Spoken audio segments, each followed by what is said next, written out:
Living Local Carolina with Katie Turner. Local trends, shopping, dining, and more. This is Living Local Carolina. This story is sponsored by Morris Law, LLC. I always wanted to help people. I wanted to do something that would help folks make the choices that affected their everyday life. The main goal of Morris Law is to help people get their life back after an accident. Typically our clients are going through one of the worst times of their life. They've been injured through no fault of their own, through someone's negligence or carelessness. They're often hurting physically, hurting financially. Just because you hire a lawyer or just because you have health insurance doesn't mean that you won't get medical bills associated with your accident. Why do I owe $4,000 to the hospital when my health insurance should have paid? How does it work with the hospital and all of these injuries and how much time they have to spend in the hospital? You have to tell them that everything is going to be okay, regardless of what happens with this ambulance bill, regardless of what happens with this hospital bill. It's all going to work out. As an attorney, you're not going to let those medical providers take all of their settlement money. You negotiate that for them. You're still going to get money in your pocket for your injuries. After an accident, one of the biggest problems clients face is getting the health care they need. We want your entire focus to be on getting better. We want to take over not only the heavy lifting, but all the technical issues of trying to push your claims through. If it ends up in trial, making sure that all of that is taken care of so you can continue to focus on your treatment. We have attorneys that I knew for the whole time I've been practicing law. Ian was my first friend as an attorney when I started practicing. Lee and I went to law school together. We really are all friends outside of this practice. We meet with our clients together, we try cases together, and so we are a small-knit group and we know our clients. I was test driving a car and I'm coming up to the light and there's a car coming across over to another road. She didn't see me, I didn't see her, and we kind of collided. I was in a lot of pain. I couldn't really do anything. Bills was piling up. I didn't know what was going to happen. The girl of the car, she didn't have no insurance. She didn't have a license. I knew right away that I needed an attorney. Company that I was going to buy the car from, he referred me to Jeff. I called him and said, hey, I was in an accident. Can you help me out? He told me that I was in good hands. I wouldn't have to worry about anything. And they kept in touch with me on everything. I never had to contact them, email them, call them, or anything. And I loved them for that. I felt like they were my family when I went there. They really showed me love. What makes the Morris Law Firm unique is the collaboration that we have between our attorneys and our staff here. Jeff, Ian, and I are a team. We're bringing the big law firm feel to a small law firm. You know, some clients will go to other firms and they only talk to paralegals, they only talk to staff. They've never once talked to an attorney. Our policy is that you're going to talk to an attorney on day one. Morris, his background comes with a strong drive. He understands the medical part more than anybody at this firm. Besides the attorneys, our staff is key. We design our firm so that each of the staff member has the same experience as we do. At Morris Law, all 3 attorneys go on every file. Every attorney will be involved in your case, and if your case goes to trial, you will get every attorney at Morris Law at that trial. Here at Morris Law, we want to get you more. We want to get you more in terms of service. We want to get you more in terms of legal representation. We want to get you more in terms of your case value. At Morris Law, we can't undo what happened, but we can help you get past it. We are going to help you. This story is sponsored by Morris Law, LLC.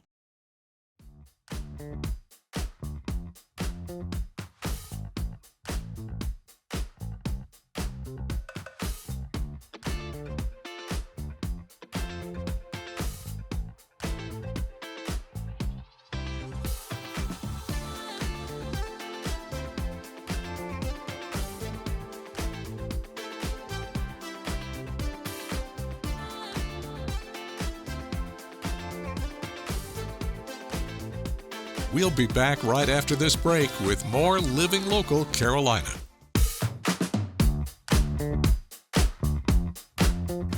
Well, today I am at Coastal Comics with the owner, Drew Johnson. How are you? Good, how are you doing today? I'm doing awesome. We got so much to talk about. I mean, let's get to the elephant in the room here. You're a comic guy.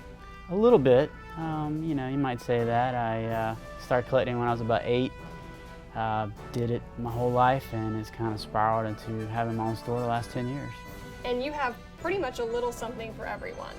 Yeah, we've got old stuff, new stuff, action figures, posters, little gaming, you name it, we probably got it. If not, I'll get it for you. I love that. So you actually brought some examples of some pretty rare comics that you have as well. Yeah, I thought I'd bring a few things to show that you don't walk into a store and see on a daily basis, so I thought that might be a treat for everyone. So walk me through, we were talking about this earlier, that these are in cases because they've been graded? Yeah, that's the big trend in comics the last few years, getting your more valuable or more rare comics graded. It helps a lot of things, it helps preserve the comics. You and a potential buyer know exactly what you have in the comic as far as the grade and condition. Just helps everybody all the way around, and they look really cool in the case. They do, of course. But what constitutes something being graded well? Is it the condition? Is it how old it is? It's all about condition. Most collectibles, whether it be toys, video games, a lot of those are now being graded as well. It's about condition. So it used to be having the particular comic was, oh, I have the comic. Now it's having the comic in the perfect grade or a very high grade. This is an example of first appearance of Captain America in Marvel Comics, signed by Stan Lee. This one is from 1964. It's graded 7.0, which is pretty high for a book that's, you know, pushing 60, 70 years old. So that's why you get them graded, because not only do they look nice, they display well, and they will no longer deteriorate. And you were saying the new comics come out on Wednesdays? Every Wednesday's new release day, so that's probably our busiest day. People want to see what's out that week. There's always a new first appearance. There's always a hot comic everybody's looking for.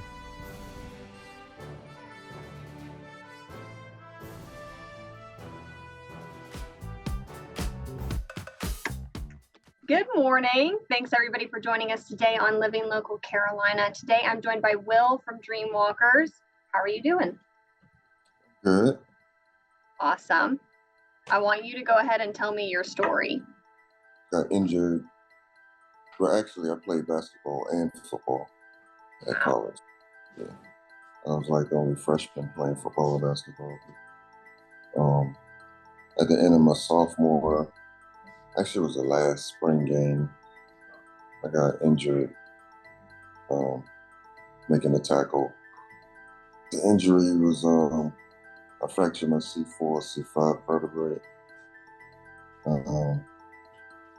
My parents flew up there.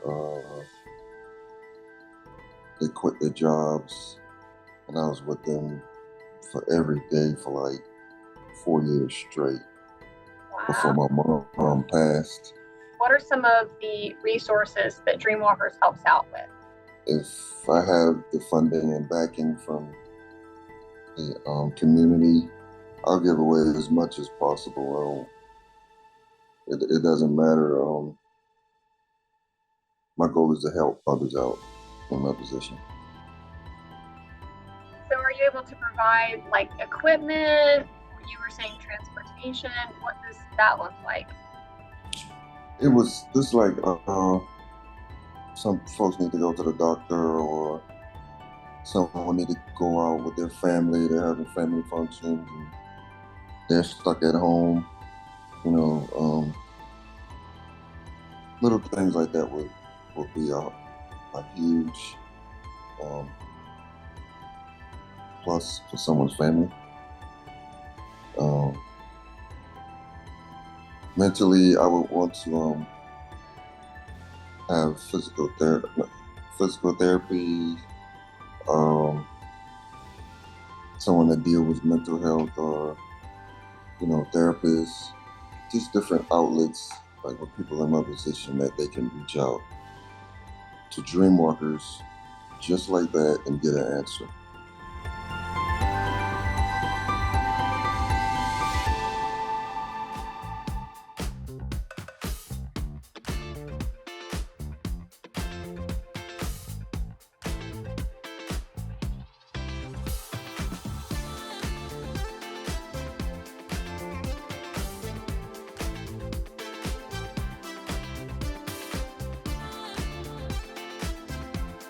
We'll be back right after this break with more Living Local Carolina.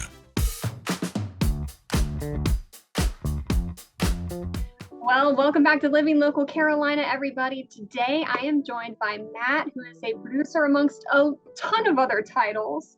So how are you doing? I am great. I'm great. It's good to be here. All right, I want you to talk to me a little bit about your career and what you do. Producer, musician, singer, artist. Just love doing music. Been doing it for a while. Recording engineer. Well, I know that you have a term that you've coined called mixed producer. Can you kind of break that down for me?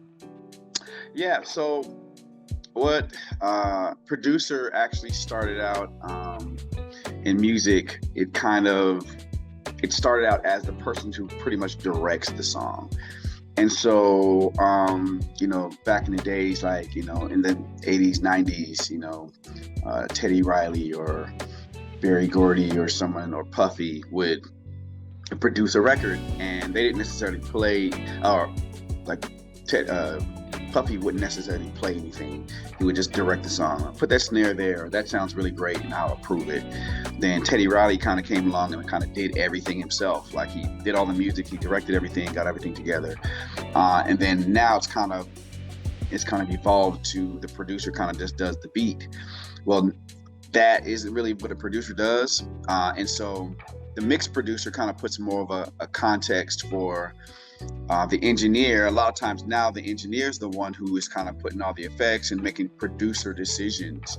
And they're talking to the artist, because the person who did the beat sent the beat. The artist did what they did on it, sing, rap, what have you, and then they're coming into the studio. And now the song still needs coaching, it still needs massaging.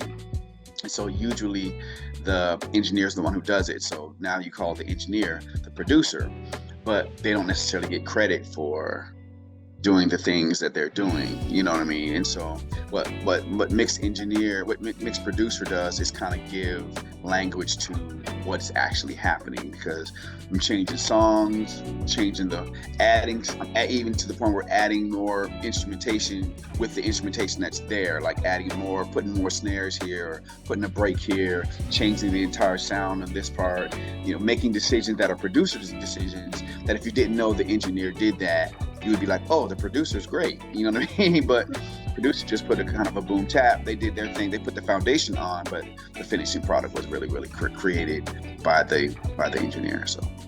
And that's what makes it sound really good in the end too. Okay, talk to me about the highlights of your career. Obviously, you've won a Grammy. You've worked with some very notable artists before, but tell me some of the highlights. Again, it's hard for me to talk about stuff. I literally have people that have known me for like 15 years, and they're just finding out that I have a Grammy. So I'm the guy, literally, I'm the guy who wins the award but doesn't come. Yeah, I'm that guy. So it's, I sit in a lot of sessions, and they're like, man, you have a Grammy, you got a song with Ashanti, you got a song with this person, that person, and I'll be like, okay, that's cool, but can we work? Like, what are we gonna do? You know what I mean? Yeah. So, let's see. I worked with Ashanti. Got a song with Tyrese, and did a song with Aaron Hall and Biggie Smalls, and just done some work with some people.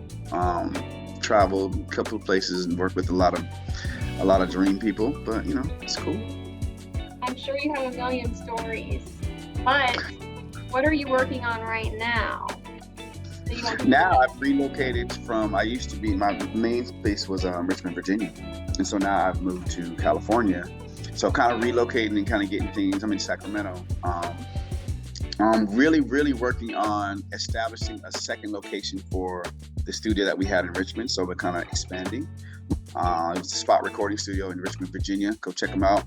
longest urban studio, the best in DMV.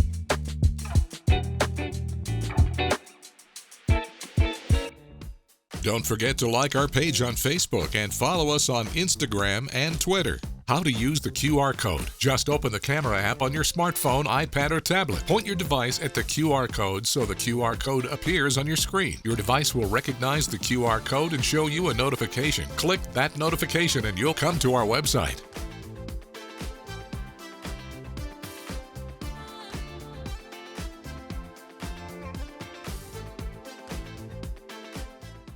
Living Local Carolina, weekday mornings at 9:30 on WBTW News 13.